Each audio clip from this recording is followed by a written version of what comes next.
How do you guys feel when you seeing men express themselves, especially um, like our role models or either people you may look up to, even on some of the panels when you see people rage with anger?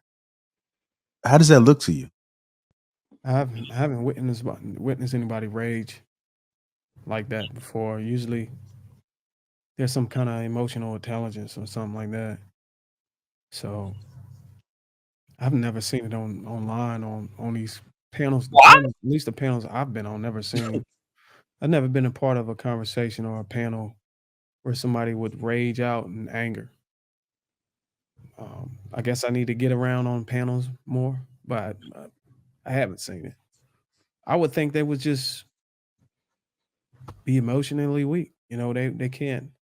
I think it's whenever you respond with anger and out of control. I think maybe that's you not being able to channel your anger in a way to where you can respond um, in a way where you can articulate yourself without sounding crazy or whatever. I think it's called keeping your composure, so to speak. You know what I mean? Remaining calm under pressure so that somebody can understand. I think people are better understood whenever they're calm under pressure, and whenever they're just angry and um, loud, it's kind of hard to receive what they're saying, especially when it's a lot of profanity in their words. You get what I'm saying? So I mean, maybe somebody who experiences on a panel may be able to give a better context on that.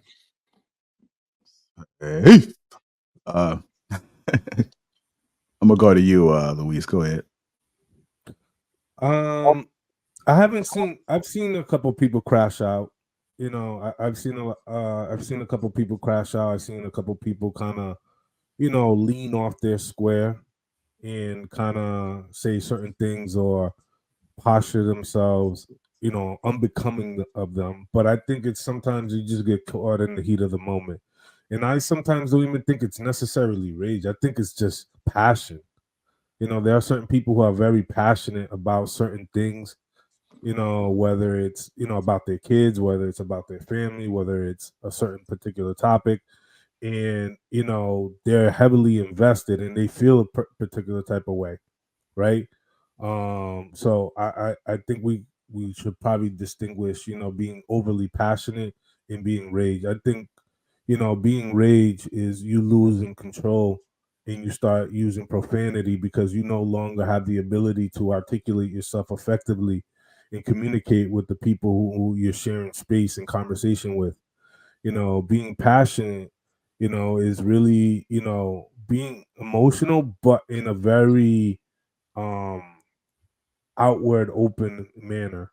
Like, you're very fixated on your beliefs, right? People are very, passionate about their religion. You know what I'm saying? People are very passionate about whatever sport team they are. So I think that it's important to kind of distinguish the two.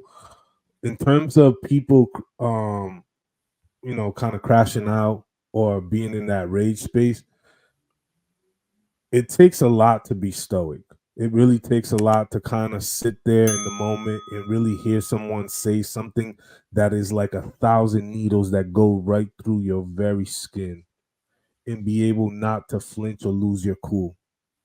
That takes a lot of practice. And I don't think that that's something that a lot of people are born with. That is something that is you have to constantly practice, something you have to constantly learn and be self-aware of what those things are and what those triggers are and how to, maybe potentially interject and tell that person like, hey, you're going down a very slippery and dark road. Like, let's not go there because things could go left.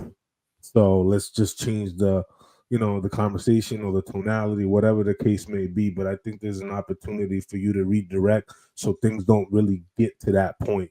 And I think that you got to put a little bit onus on yourself, understanding yourself, right, and where your pitfalls are and where your shortcomings lie.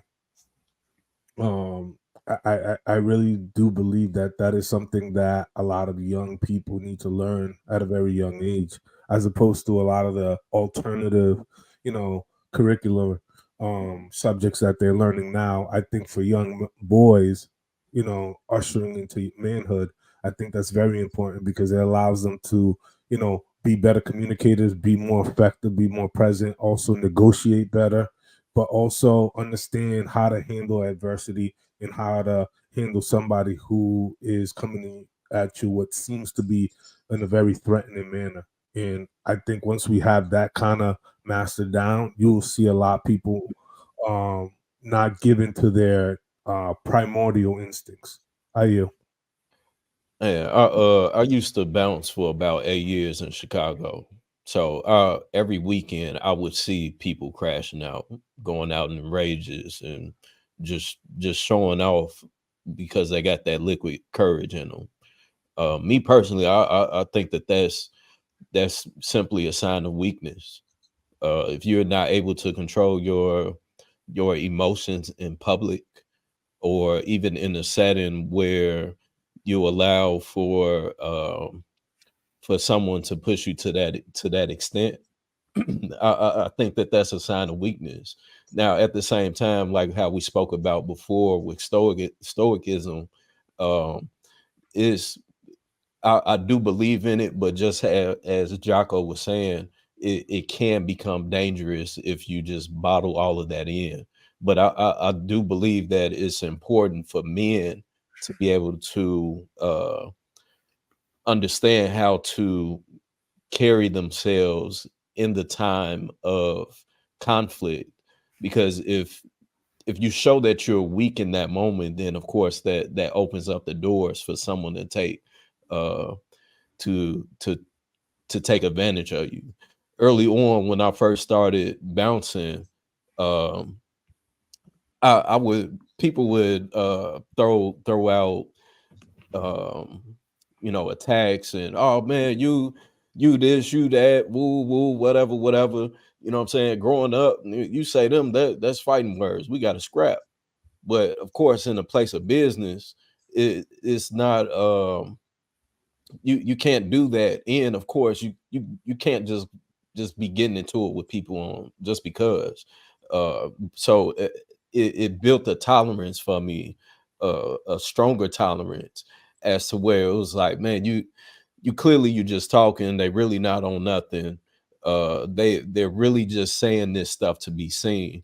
And I remember even with Jay-Z, he had did an interview where he spoke about he was having a session with his therapist, and he pointed out that a lot of the reasons why there's a lot of fights in the hood, and typically it'll kick off because somebody is looking at you, right? Somebody looking at you like, man, fuck this nigga looking at, and now you gotta fight that's finna kick off. And what he pointed out, and it made sense, was that people were afraid of being seen. They were afraid of their weaknesses being exposed to this person. So it's one of those deals where of course you got to check yourself before you walk outside. You got to know what your limits are and know how to dial yourself back, because if you don't, then just like Kenny said, that can land you in the joint for a long time over a silly decision. But at the same time, I think even in Kenny's case, uh, sometimes you got to check a motherfucker. Sometimes you gotta let them know what it is. Uh, so it's one of those deals where I feel that with all things, you have to find balance in yourself and how it is that you approach situations.